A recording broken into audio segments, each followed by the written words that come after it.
আসবো পরবর্তী খবরে। কসবা ল কলেজে আইন বিভাগের এক ছাত্রীর গণধর্ষণের ঘটনাকে কেন্দ্র করে উত্তাল হয়ে উঠল দক্ষিণ কলকাতা। রবিবার বিজেপির যুব মোর্চার পক্ষ থেকে আয়োজিত কন্যা সুরক্ষা যাত্রায় নেতৃত্ব দেন রাজ্যের বিরোধী দলনেতা শুভেন্দু অধিকারী।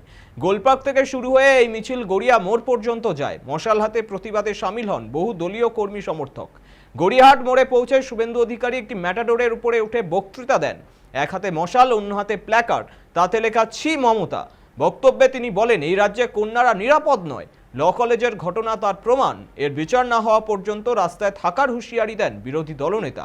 গড়িয়াহাট মোড়ে পৌঁছালে সেখান থেকে কসবা থানার দিকে এগোতে চেয়েছিল বিজেপির মিছিল, কিন্তু আগে থেকেই পুলিশ গড়িয়াহাট মোড়ে বিশাল ব্যারিকেড দিয়ে রাস্তা আটকে দেয়।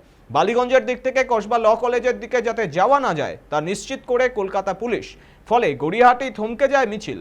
গড়িয়াহাটে বক্তব্য রাখতে গিয়ে শুভেন্দু ঘোষণা করেন, আগামী 2রা জুলাই কসবা থানা অভিযানের ডাক দেওয়া হচ্ছে বিজেপির যুব মোর্চার পক্ষ থেকে।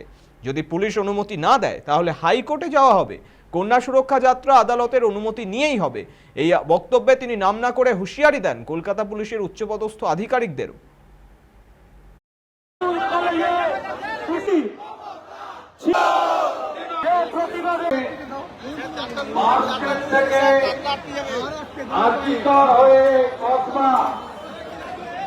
আমাদের কন্যা রত্নরা, কন্যা লক্ষ্মীরা, আমাদের বোনেরা, আমাদের বেটিরা এই সরকারের আমলে সুরক্ষিত নয়।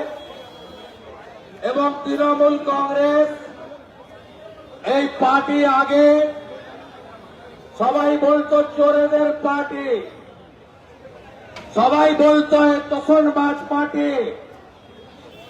আজকে গোটা বাংলা বলছে এই পার্টি ধর্ষকদের পার্টি, রেপিস্টদের পার্টি। এই পার্টির নাম হলো রেপিস্ট তৃণমূল কংগ্রেস। কসবা অভিযান হবে, মায়েরা ঝাঁটা নিয়ে আসবেন।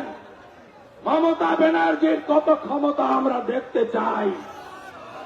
আগামী 2 তারিখে হাজার হাজার মানুষ আসুন, আমরা এর শেষ দেখতে চাই। এ লড়াই জারি রাখতে হবে। আমি কয়েকদিনের মধ্যে জিতিয়ে নেন, বিনীত গোয়েলকে ডেকে নেন, পারবেন না আটকাতে। আমি যেভাবে মহেশতলার রবীন্দ্রনগরে ঢুকেছি, কোথাবাড়ি ঢুকেছি, ধুলিয়ান ঢুকেছি, শামসেরগঞ্জ ঢুকেছি, এখানেও ঢুকবো। আপনাদের মুখোশ খুলে দিয়ে চলে আসবো। গোটা কলকাতা পুলিশকে দীঘাতে নিয়ে গেছেন,